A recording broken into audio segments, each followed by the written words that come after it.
Vamos orar, amém? Pai, graças eu te dou, Senhor. Nós te damos graças, Senhor, nessa noite, Senhor, por mais uma oportunidade de poder estar aqui, Senhor, na tua casa, engrandecendo o teu santo nome, Pai.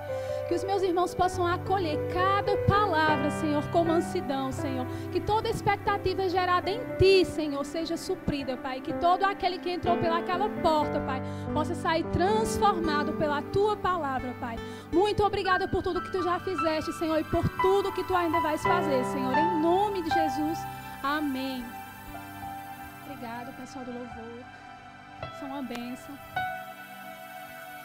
Como o pastor já me apresentou, creio que a maioria aqui já me conhece. Então, meu nome é Gláucia. Sou de Marcolândia. Costumo dizer que sou de Marcolândia, apesar que eu nasci, me criei aqui em Portugal. Porém, passei uma temporada também em Marcolândia, cidade que eu adotei como se fosse minha. Então, quando me perguntam, é de onde? Marcolândia. Piauí. Tá no mapa, viu, gente? Cidade do povo mais afogueado do Piauí. Amém. Então, irmãos, é com muita alegria, muito amor e muito temor que eu estou aqui hoje trazendo uma palavra, sendo que a primeira pessoa que foi ministrada através dessa palavra foi eu, quando estava estudando para trazê-la aqui. Então, que a gente possa acolher com mansidão e que, se não servir de remédio, que é quando a gente já está doente, que sirva de vacina, que é quando para prevenir, não é? Para que não aconteçam certas coisas em nossa vida.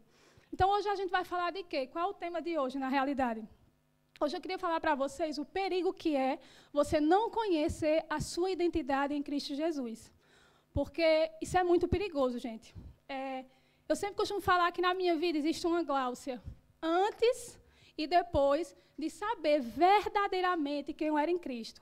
Porque teve um tempo em minha vida que eu deixei até de crer em Deus, por diversas coisas que aconteceram, que depois a gente vai ter a oportunidade de falar sobre isso. E a partir do momento que eu descobri quem eu era verdadeiramente em Cristo, aí eu descobri que, de fato, eu não tinha nascido só para sofrer. Muito pelo contrário. Abriu-se um livro na minha frente com páginas brancas e Jesus escreveu uma nova história. E a partir daquele dia nasceu uma nova Gláucia. Aquela Gláucia que pensava que havia nascido somente para sofrer, ela descobriu que não. Não mesmo. Ela tinha nascido para vibrar no Senhor, para viver e contemplar os bem-feitos na minha vida. Amém? Então, eu gostaria que vocês abrissem a Bíblia de vocês em Lucas, capítulo 15. Enquanto vocês abrem, vou aguardar um pouquinho.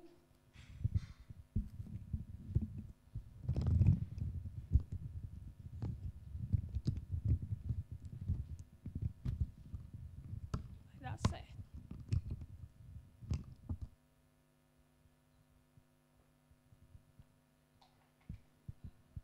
Já que a gente está falando de identidade, nada melhor do que a gente pegar a nossa Bíblia e fazer aquela confissão de fé que todos já conhecemos.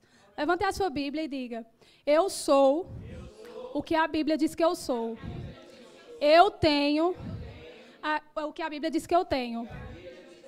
E eu posso aquilo que a Bíblia diz que eu posso. Amém, irmãos. Então, muita gente pensa que para a gente conhecer a nossa identidade, a gente precisa estar estudando, autoconhecimento, tentando se descobrir quem é. Mas não é bem assim. Como é que a gente vai descobrir a nossa identidade? É conhecendo o nosso Pai.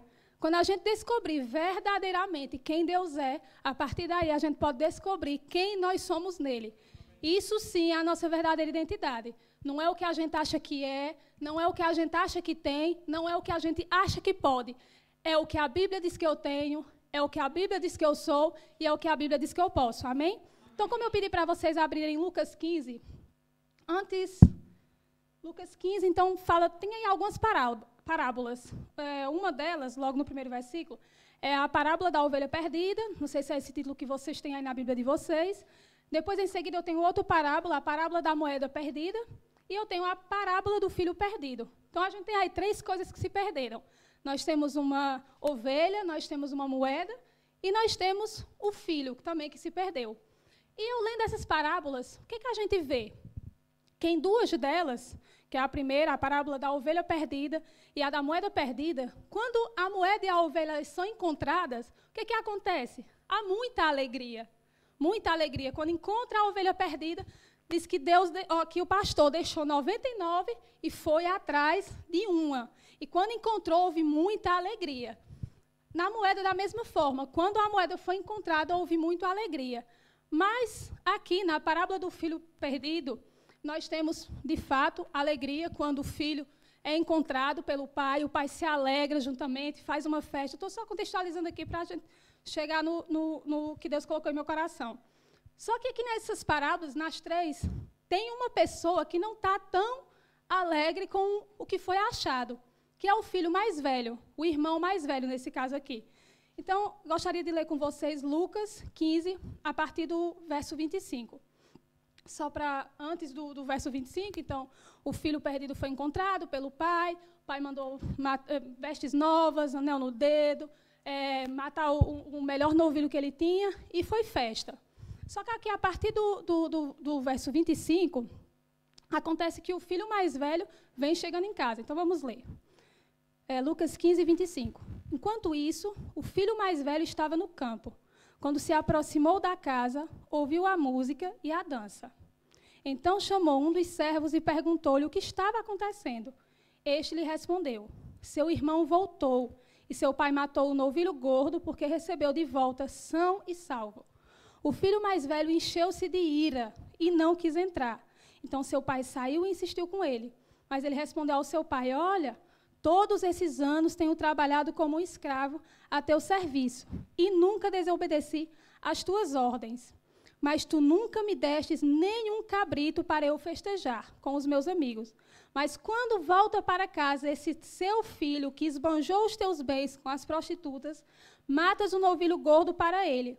Disse o pai: meu filho, você está sempre comigo e tudo o que eu tenho é seu. Mas nós tínhamos que comemorar e alegrar-nos, porque este seu irmão estava morto e voltou à vida, estava perdido e foi achado. Então, aqui o que a gente vê aqui nessa parte dessa parábola, né? Então, nós temos o pai que se alegra com a volta do filho, e nós temos o irmão mais velho que ele está irado, ele se entristece. Então, onde é que está o perigo aí? Quantos de nós estamos na casa do pai? Aqui não. De Gaia, mais para lá um pouquinho. Estamos dentro da igreja, não é? E não conseguimos nos alegrar com as conquistas dos nossos irmãos. Talvez irmãos que já estão aqui há muito tempo, irmãos que vêm chegando agora. E isso é muito perigoso, irmãos. Porque, assim, quando a gente tem uma criança, um bebezinho, a gente não pega o bebezinho e diz, ó, se virar aí. Tem aí leite, tem um micro-ondas, tu esquenta, tu se vira. O que a gente faz com os bebês? A gente cuida, com todo amor, com todo carinho. Quando vai crescendo, vai amadurecendo, daqui a pouco está um rapazinho, uma mocinha, casa, tem sua família e vai cuidar dos outros. Não é isso? Então, os irmãos aqui na igreja é a mesma coisa. Quando a gente está chegando na igreja, quando a gente se converte, nós somos como bebezinhos, na realidade, que precisam ser cuidados até amadurecer. Quando estão amadurecidos na palavra, eles estão prontos para quê? Para ir ajudar outros. Então, o berço, ele não pode ficar ocupado muito tempo, não. Porque vai chegando, aí a gente vai colocando o outro, cuida, vai, e isso vai passando. Só que tem irmãos dentro da igreja que querem insistir em estar naquele berço. Chega um e não quer, não é meu lugar. Não, irmão, não é. A gente está aqui para cuidar, amar, levantar e, ó, vai, cuida, levanta e vai. Não é aqui para estar com ciúme de fulano, cicrano, que está chegando. Irmão, se você está aqui na igreja há 1, 2, nessa igreja não. Se você é crente há 1, 2, 3, 10, 20 anos e você não está correndo com a visão, a culpa não é do irmão que chegou ontem, pegou a visão e está correndo com ela, não. A culpa não é dele, não. A culpa talvez seja em você. Seja tempo de você fazer uma análise, ver o que está acontecendo com sua vida, para você pegar essa visão e correr com ela. Amém? Então, o perigo de estar na casa do Pai, não conhecer sua identidade. Está aí, porque, minha gente, Jesus está voltando. A gente não tem mais tempo para estar com mimimi, não. Então, a gente tem que conhecer verdadeiramente quem nós somos em Cristo. E eu tenho certeza que o que Cristo quer para a nossa vida não é que nós sejamos eternos bebês, não. Amém? Então, aqui nós temos falando do filho mais velho, não é? Ele estava na casa do pai, não é? Estava na igreja, mas ele estava desobedecendo os 2 principais mandamentos que havia na época da lei. que Jesus ensinava que o quê? Que a lei era amar a Deus sobre todas as coisas e amar o próximo como a si mesmo. Se ele não estava conseguindo amar o próprio irmão, como é que ele ia amar o próximo? Como é que ele ia amar? Acredito eu, não está aqui escrito, que esse irmão, na realidade, ele não amava nem a si mesmo. Porque se ele se amasse, se ele se conhecesse em Deus, ele não teria ficado triste com a volta do seu irmão. Amém? Então, esse irmão mais velho, ele estava na casa do pai, por não conhecer a sua identidade, ele se confiava na sua própria justiça. Ele estava ali para julgar o irmão mais novo. Esse teu filho pegou tuas riquezas e esbanjou, e tu agora fazes uma festa para ele. Ou seja, ele ainda estava na lei, na realidade. Tudo é por mérito. Não é por mérito, irmãos. A gente tem as coisas em Deus, a gente consegue, a gente avança, a gente tem saúde, a gente reina nessa terra em vida. Não é porque nós merecemos, mas é porque o que tinha de ser feito, Cristo já fez naquela cruz. Amém? Então, é muito importante, irmãos, vocês conhecerem de fato quem vocês são em Deus. Nós conhecermos quem nós somos em Deus. Porque aí eu pergunto para você, qual propaganda você tem feito do reino? Qual é a Bíblia que as outras pessoas estão lendo através da sua vida? Como é que você quer que pessoas cheguem até... Não é nem como é que você quer. Você acha que através da sua vida, através da forma que você está vivendo, pessoas olharão para a sua vida e sentirão vontade de vir para a igreja? Não precisa me responder. É só mesmo para fazer uma análise. Será que no meu trabalho as pessoas olham para mim e dizem, tem algo diferente nela? Isso aqui está passando por tudo isso e está rindo? O que é que está acontecendo? Então, que a gente venha fazer uma análise. Qual é a propaganda que eu tenho feito do reino? Porque, gente, hoje em dia, aí por o mundo, você não vai encontrar ninguém querendo, raramente você vai encontrar pessoas descrentes que queiram ler isso aqui, não. Estão nem aí para isso aqui. Sabe qual é a Bíblia que eles vão ler? A sua vida. Se eles verem que você está aqui na igreja, que você tem avançado, que você tem andado bem, que você é bem-humorado, a forma como você tem lidado com as circunstâncias, dependendo da forma que ele estiver vendo o que está acontecendo na sua vida, ele vai se sentir atraído. Certa vez eu ouvi dizendo assim, você vai começar a ministrar através da sua vida. Eu ficava imaginando, através da vida, como é isso? Como é que eu vou estar ministrando através da minha vida sem falar? Você vai pregar para os outros sem sequer precisar abrir a boca. Meu Deus, como assim? Pregar sem abrir a boca? E eu comecei a entender. Gente, minha formatura da faculdade mesmo, não foi do Rema, não. Eu estava, gente, eu digo que eu tinha mais ferro do que gente, do que carne e osso. Que eu tinha sofrido um acidente, eu estava com a perna cheia de ferro. Eu me arrumei todinha, maquiada, penteada, no salto, nem podia, mas eu fui. Lá fui eu, e rindo para todo mundo, me achando sempre com minha muletinha ali. E o pessoal tudo olhando, meu Deus. Eu digo, não olhe não, sou linda mesmo. Mas não era, gente, ele não estava olhando, era para a minha beleza, não. Estava olhando, para essa doida, com esses ferros aí na perna, e aqui andando para cima e para baixo. E eu continuei ali, fui para o encerramento da placa, participei da missa, participei do culto, participei da formatura, e sobe escada e desce escada, fiz tudo o que era para fazer, eu fiz, com ferro ou sem ferro eu estava lá. Quando terminou a formatura, não foi no término da formatura, quando a gente estava subindo para ir receber o diploma, teve uma senhora que veio para perto de mim e disse assim, eu posso te dar um abraço? Eu disse, pode, abençoada, eu acho que pode. Eu abracei ela, ela disse, não, é porque eu olhando para ti, eu senti uma alegria tão grande, porque hoje eu passei assim, eu tive um dia tão ruim para chegar até aqui a minha formatura, mas eu não estava conseguindo me alegrar. Quando eu olhei para ti, a situação que tu estava, e tu só mostrando os dentes, eu digo, amada, porque um dente desse tamanho aqui não tem nem como esconder. Mas, e tu só sorrindo, eu digo, amada, porque eu vivo, não é pelo que eu vejo. Eu tenho que me alegrar, foram 4 anos estudando. Independente do que aconteça com ferro ou sem ferro, como é que foi meu dia, eu tenho mais é que me alegrar. E assim tem que ser a nossa vida em Cristo. A gente não vive, não é pela circunstância, não. A gente não vive não pelo que está vendo, mas a gente vive pelo que a gente crê. Se Deus disse que a gente pode, a gente pode. Então, Não é bom ser vencedor, gente? Imagina aí quando o pastor fala quando o time de futebol ganha, o Vasco ganhando. Menino, milagre. Acontece, de vez em quando, é raro, mas acontece. Então, os vencedores, aí estão lá. Minha gente, não é bom ser vencedor? Pois o nosso Pai, Ele não se contentou em dizer que nós éramos vencedores. Ele disse que nós éramos mais que vencedores. Então, se ser vencedor é bom, imagina ser mais do que vencedor. Então, gente, nós precisamos andar como tal. Nós somos filhos de Deus, nós somos herdeiros do trono de Deus. Então, como é que você tem andado aqui nesse mundo? Independente das circunstâncias do que você tem passado, com emprego sem emprego, com casa sem casa, comida sem comida. É a se alegrar, porque Deus já foi no nosso futuro e viu que tudo era bom.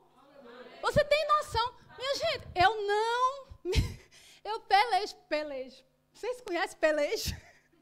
Eu tento, é Nordeste, gente. Eu tento entender como é que as pessoas conseguem. Ai, meu Deus, eu não sou nem digno disso, digno daquilo. Minha gente, quando eu olho para essa palavra aqui, logo lá no início, em Gênesis, acho que é lá no capítulo 26, Deus começa, haja luz, haja, e começa tudo a aparecer. Mas você já se atentou para um detalhe? Quando Deus foi fazer eu e você, quando Deus foi criar, não foi haja não, façamos. Então Deus ele fez questão de arregaçar as mangas e colocar a mão na massa para que eu e você hoje estejamos aqui. Então você tem noção o quão importante nós somos para Deus, que tudo o resto, minha gente, para mim, eu já vi neve, eu já vi chuva, tempestade, mar, já vi de tudo nessa vida. Minha gente, mas para mim não existe coisa mais linda do que o mar. Minha gente, o mar para mim é uma coisa assim, eu vejo o tamanho, a infinidade do tamanho do Pai que eu tenho. E saber que é maior do que aquilo, que ele disse que está na palma da mão dele, todos os mares. Imagina aí, está assim, ó. Então, para mim, o mar é a coisa mais linda do mundo. E eu, quando eu olho para a Bíblia, eu digo, Deus, haja para fazer o mar. E eu não, foi com as mãos, com as próprias mãos. Então, eu não tenho o direito de me achar menos ou menor do que ninguém, não. Isso não é soberba, não. É conhecer a sua verdadeira identidade em Cristo Jesus. Amém. É saber que nós temos um Pai que, independente das circunstâncias que nós estejamos passando, a gente vai passar e nós já somos mais do que vencedores. Amém? Então, nós vemos aqui no irmão mais velho que ele estava dentro da igreja, mas ele não se sentia livre. Aqui não existe, não, gente que serve por obrigação. Mas teve um tempo em minha vida que eu não vou mentir para vocês, não. Eu servia. Eu estava na casa do Pai simplesmente por um motivo. Medo de ir para o inferno. Acho que só eu era assim, né? Mas, gente, eu estava na igreja e outra. Olha o pensamento da cristã, que eu digo, oh, meu Deus. De que o Pai olhava e dizia, oh, meu Deus, é filha minha mesmo. Eu estava na igreja, irmãos, e eu dizia, e outra? Estou aqui na igreja, vou ficar bem quietinha. Servir, Deus me livre. Eu vou ficar aqui quietinha, que assim o diabo nem me vê, nem me atenta. Eu vivo minha vidinha, Jesus volta e eu vou para o céu e acabou a história. Então, eu estava ali, estava. Mas não estava fazendo o que Deus me chamou para fazer. Porque Deus não chamou eu, você, ninguém para lustrar a cadeira, não.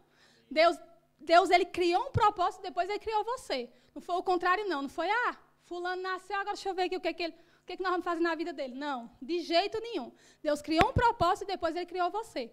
Então, nenhum de nós estamos aqui em vão, não. Todos nós temos um propósito. Não estou dizendo que é púlpito, quer cantar, Não. Mas eu não sei o que eu nasci para fazer. Não sabe? Tanta coisa na igreja, mas eu não sei tocar, eu não sei cantar, eu não sei mexer com o negócio de mídia. Irmão, você sabe abraçar, você sabe sorrir? Pronto, fique bem ali na entrada. Na hora que chegar alguém, você abre aquele sorriso. Seja bem-vindo ao seu lugar de crescimento. Gente, eu não sei vocês, agora eu já fui curada na minha alma através de um abraço. Através de um abraço. Eu não precisei da palavra, não precisei do louvor, não precisei de oração, só com um abraço. Naquele dia eu cheguei na igreja toda quebrada. E eu comecei a ser curada na mente, na alma, que era onde eu precisava, através de um abraço que eu recebi na entrada da igreja. Então, se você acha que você não é capaz de nada, tenho certeza que um abraço bem dado você sabe dar. Amém? Então, nós temos aqui também o irmão mais velho, que ele estava na igreja, mas com o coração cheio de amargura. Gente, a amargura não é de Deus. Se alguém já lhe fez alguma coisa que você acha que é imperdoável, não é. Sabe por que não é imperdoável? Porque eu e você, nós já fizemos tanta coisa ruim nessa vida e Deus nos perdoou. Então, a gente perdoa, não é porque o outro merece. A gente perdoa porque nós, primeiramente, fomos perdoados. Então, se nós fomos perdoados, com que direito você não quer perdoar? Então, e por que você deve perdoar o próximo? Por que você deve perdoar? Por que você deve liberar perdão? Porque o outro merece? Não. Porque você não merece viver com o coração pesado. Você não merece estar carregando um peso que não é seu. Então, a gente libera perdão sobre a vida de alguém, não é para dizer, o outro tinha razão. Não, é para a gente viver em paz. É para a gente... É o que eu sempre digo, falta de perdão é você tomar veneno e esperar que o outro morra. E quem está morrendo, na realidade, ali é você. Eu vi uma imagem uma vez assim no Facebook que tinha uma pessoa na gaiola, com a gaiola assim, como se... E era ela mesma que estava ali na gaiola, presa pela falta de perdão. Eu já passei por coisas em minha vida que eu dizia... Quando eu cheguei nesse ministério, uma irmã me abraçou.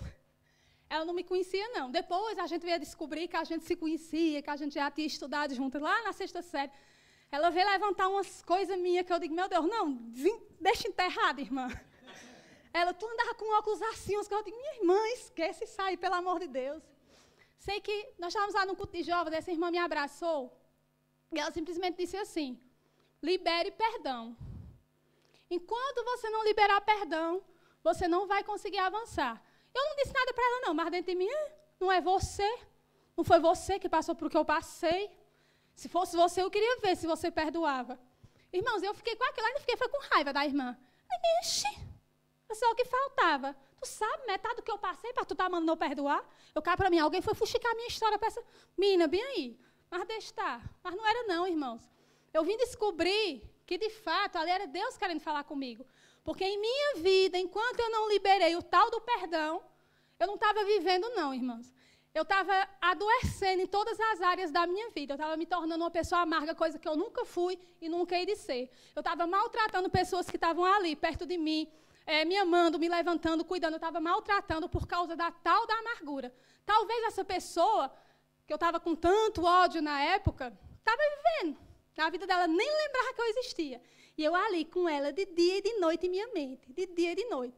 Então, irmão, se é amargura, se é falta de perdão, libere. Libere, porque só a partir de aí é que você vai conseguir avançar em Cristo. Amém? Amém. Então, nós vemos aqui o irmão, o mais velho, ele não perdoa nem restaura o relacionamento com o irmão. Ele não se refere ao pródigo como irmão. Ele diz, esse teu filho. Olha, esse teu filho não é teu irmão, não. Esse teu filho. E o pior, ele também ainda tinha raiva do pai, porque o pai perdoou, então ele ainda tinha raiva. Não tem, gente, como a gente avançar com ódio no coração, não. As coisas não fluem. Porque se não tiver amor, não adianta, não. Amém? Amém? Vamos continuar aqui, ainda é o mesmo, viu? Ainda é o tal do irmão. A gente aprende muito com ele, amém? Amém. Então, qual é o perigo de você não conhecer sua identidade em Cristo? Você vê aqui que, na realidade, o irmão mais velho, ele não se sentia dono do que era do pai. Você viu que ele disse assim, eu sempre estive aqui e eu nunca pude festejar com os meus amigos. Irmãos, quantas pessoas dentro da igreja que não estão desfrutando do melhor de Deus por não conhecer o que eles são, o que eles podem em Cristo Jesus. Irmão, ele estava ali contestando uma coisa que não tinha nada a ver. Por que eu, que sempre estive aqui, obedeci os teus mandamentos, te obedecia, não sei o quê, eu nunca pude matar um novilho. Ele estava na casa do pai, já era dele. Se ele não desfrutava, era porque ele não tinha a sabedoria, ele não conhecia a identidade dele no pai, porque se ele conhecesse, ele matava e festejava, porque já era dele. A mesma coisa são algumas pessoas dentro da igreja. Estão aqui, mas não desfrutam da saúde de Cristo, não desfrutam do melhor dessa terra. Por quê? Porque não conhece. Tem até, acho que foi no Rema, creio que quem fez aqui o Rema já ouviu essa história. De um rapaz que foi para um cruzeiro, não é? Aí via as pessoas nos jantares, comendo as melhores comidas, tomando as melhores bebidas, e ele ali, guardando dinheiro. Disse, eu vou guardar meu dinheiro, que no último dia, menino, eu também vou esbanjar. E passou ali os 7 dias no cruzeiro, segurando para o último dia. Aí, foi o que aconteceu. No último dia, quando ele foi para o jantar, ele descobriu que os 6 dias que ele perdeu estavam incluso no bilhete dele, irmãos. Você está vendo aí? O perigo de você não conhecer sua identidade em Cristo, você não desfruta do melhor de Deus por não conhecer. E como é que você vai conhecer? Através da palavra. Tem uma história, o pastor tem a história do sapato, eu tenho um da cadeira. Também tem história, pastor. Quando eu me mudei para a minha casa, lá no Brasil, né? A gente construiu a casa, quando a gente se mudou, como todo crente gosta de fazer um culto em ação de graças. Eita, glória! Comemorar juntamente com os irmãos a nossa conquista. Que isso é bênção, amém? E em breve eu vou fazer a minha aqui também. Amém? Amém? Então, estava lá no culto, né? Meu filho ainda era bebezinho. Começou o pessoal chegar, a gente colocando as cadeiras, lá o pessoal sentar. Da vizinha ainda não andava, eu tinha a cadeirinha dele de alimentação, que lógico, como uma boa mãe, comprei a cadeira de alimentação, para quê? Ler manual. Se eu olhar aqui as peças, isso aqui encaixa aqui, tan. Oxe, a cadeira ficou nos trinques, 5 estrelas. Manual, não, muita coisa, vem em chinês, em português, espanhol, é muita língua para a gente ler, aí não li não precisou não. Aí montei a bendita cadeira do menino, sem o manual. Botei ele lá na primeira fila, vai ficar aqui. Botei o menino. Começou o culto, truando, sacando, louvor. Daqui a pouco eu vou pegar o menino. Irmãos, Deus purinho guardando, porque Deus é bom. Quando eu pego assim, Davi, para tirar da cadeira, quando eu levanto, a cadeira... Primeiro eu achei estranho que sobrou uns parafusos. Mas eu disse, não é porque veio a mais caso aconteça alguma coisa. Irmãos, quando eu peguei Davi, que eu levantei um pouquinho, a cadeira levantou. Quando a cadeira levantou, as pernas fez... A cadeira espatifou no chão. Eu digo, meu Deus do céu, se essa cadeira cai com esse menino. Eu não podia ter evitado de sair. Graças a Deus ele não caiu, não se machucou, porque Deus guarda mesmo. Mas imagina, essa criança está ali, ela cai. Por que isso aconteceu? Porque eu não li o manual.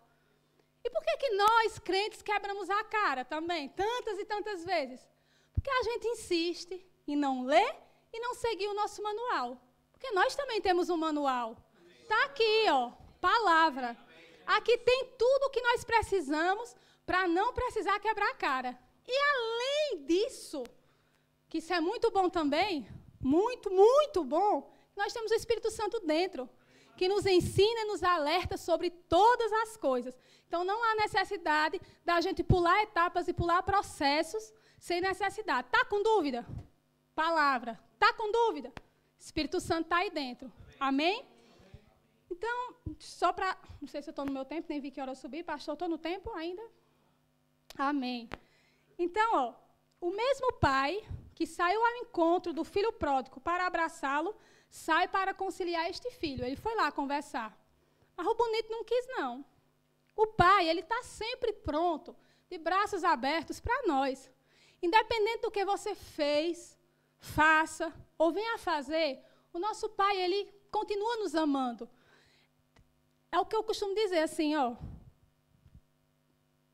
Há um tempo atrás, há muito tempo, uma pessoa disse assim para mim, não importa como você começou, o importante é como você vai terminar. Eu sempre guardei aquilo ali para mim, porque quando eu dava uma vacilada, eu lembrava, não, mas o importante não é como eu comecei, é como eu vou terminar. Levantava, sacudia a poeira, continuava. Se desse uma vacilada, levantava, sacudia a poeira e continuava. E é assim que deve ser na nossa vida, irmãos. Errar, vacilar, pode acontecer na minha vida, na sua, nós todos estamos sujeitos a isso. Agora só fica no chão, só permanece quem quer. Porque o pai está ali, ó, com a mão estendida para te levantar, sacudir tua poeira e, ó, bora, vamos continuar que tem muito trabalho aí pela frente. O remédio para esse filho, para o filho mais velho, era o mesmo que para o outro, confessar o pecado. O outro, ele chegou em casa arrependido, de fato, não era para eu ter feito isso, e pediu para voltar para a casa do pai. A mesma coisa que aquele que já estava na casa do pai estava precisando, era conhecer quem de fato ele era em Deus, para poder desfrutar do que o pai tinha para ele. Mas ele preferiu ficar do lado de fora. agora perdido dentro da casa do Pai. Quando eu vi essa frase, eu fiquei assim, é forte. Estar perdido na casa do Pai. Você imagina a gente estar aqui na igreja, louvando, engrandecendo o nome do Senhor, mas aí, por algum motivo, a gente decide se perder no meio da casa do Pai, a gente se perde. Imagina Jesus volta. Você ter passado aquela caminhada, você chegar para o Pai e ele dizer que não te conhece? Irmãos, Deus me livre, que o Pai me livre disso. Que a gente venha entender e compreender quem de fato nós somos em Deus, que a gente venha se levantar e fazer e cumprir o propósito que Ele tem para a nossa vida. Amém? Não fique do lado de fora. Venha e desfrute da festa que Deus preparou. Não espere Jesus voltar para você reinar, não. Não, vou ficar aqui, vivendo minha vidinha de qualquer jeito. Quando Jesus voltar, as ruas é de ouro, vai ter banquete, aí lá eu aproveito. Não. O Pai, Ele quer que você comece a reinar em vida. É aqui. Ele já deixou instruções para a gente começar a viver o melhor de Deus aqui nessa terra. Não é depois que Ele voltar, não. Depois que Ele voltar, vai ser bom, glória a Deus. Mas a minha vida e a sua tem que ser de glória em glória. Eu acho interessante, meu filho, ele tem 7 anos. Ele não sabe, mas ele já entendeu quem ele é em Deus. Porque o que acontece na vida dele, tudo dele é... Oxe, até guia, até brinca, chega perto dele e diz, ei, hoje é o melhor dia da tua vida, né? Todo dia, quando vem para a igreja, aí tem algo na salinha, eita, menino, hoje foi o melhor dia de minha vida. Amanhã, se ele vem de novo, eita, menino, que hoje foi o melhor dia de minha vida. E não está errado, não. Todo dia tem que ser o melhor dia da nossa vida, até aquele dia. Porque amanhã vai ser melhor, depois vai ser melhor. Mas para isso, você precisa entender e compreender quem de fato você é em Deus. E quem nós somos em Deus? Não precisa você abrir, mas lá em Romanos 8,37 está dizendo que nós somos mais do que vencedores. Diga comigo, eu sou mais do que vencedor. Amém. Lá em João 3,16, ele diz que nós somos amados de Deus. Diga, eu sou amado de Deus. Lá em Gênesis 1,26, diz, você é imagem e semelhança de Deus. Diga, eu sou imagem e semelhança de Deus. E lá em Salmos 8, diz, você foi feito de maneira especial, um pouco menor do que os anjos. Então, diga assim, eu sou um pouco menor do que os anjos. Irmãos, eu fico olhando para a Bíblia, eu fico imaginando o que os 12 fizeram naquela época. A reviravolta que foi por causa dos 12. Irmãos, se nós contarmos quando nós temos aqui, hoje na igreja, somos mais do que 12. Então, a partir de hoje, que a gente venha ter o compromisso de conhecer verdadeiramente quem nós somos em Cristo, para nós fazermos também um rebuliço santo, assim como foi naquela época. Muitos falam que aqui na Europa é o cemitério do crente. É onde as pessoas morrem espiritualmente. Diga, aqui não. Comigo não. Comigo vai ser diferente. Então, a cada dia que passar aqui nesse lugar, nós vamos brilhar cada dia mais. E não é brilhar querendo, eu sou a tal, eu sou o tal. Não, é brilhar para a honra e glória do Senhor. Nós temos que ser vistos sim, porque através de nós, os outros verão a Cristo. Amém? Então, que a gente venha ter cuidado como a gente vem andando, como a gente vem lidando com as circunstâncias. Como eu já falei, eu sempre digo que Deus, Ele sempre foi... se eu tinha alguma dúvida dessa palavra de que Deus cria um propósito para depois criar a pessoa, quando eu entendi verdadeiramente quem eu era em Cristo... Eu fui olhar assim para a minha vida, eu disse, de fato, Deus tinha criado um grande propósito para a minha vida. Porque se eu for olhar, o diabo já tentou contra a minha vida desde o ventre da minha mãe, porque não era nem para eu ter nascido, e cá estou eu. Então, é assim que a gente venha compreender a importância do nosso nascimento.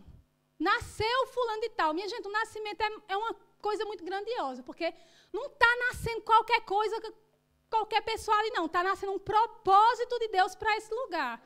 Amém? Então, que a gente venha entender, de fato, quem nós somos em Deus e avançar cada dia mais. Então, repita comigo a mesma coisa que a gente iniciou aqui o culto. Eu sou quem a Bíblia diz que eu sou. Eu posso o que a Bíblia diz que eu posso. E eu tenho o que a Bíblia diz que eu tenho. Então, quando coisas se levantarem contra a sua vida, você diga, veio tarde. Então, siga, avance, independente. Os problemas que você tinha semana passada talvez não sejam os mesmos problemas que você tenha hoje. Os problemas que você tinha há um ano talvez não sejam os mesmos problemas que você tenha hoje. Por quê? Porque eles foram resolvidos. Então, gente, dependendo do que se levanta contra a sua vida, diga, isso vai se resolver. Pode dizer, isso vai se resolver.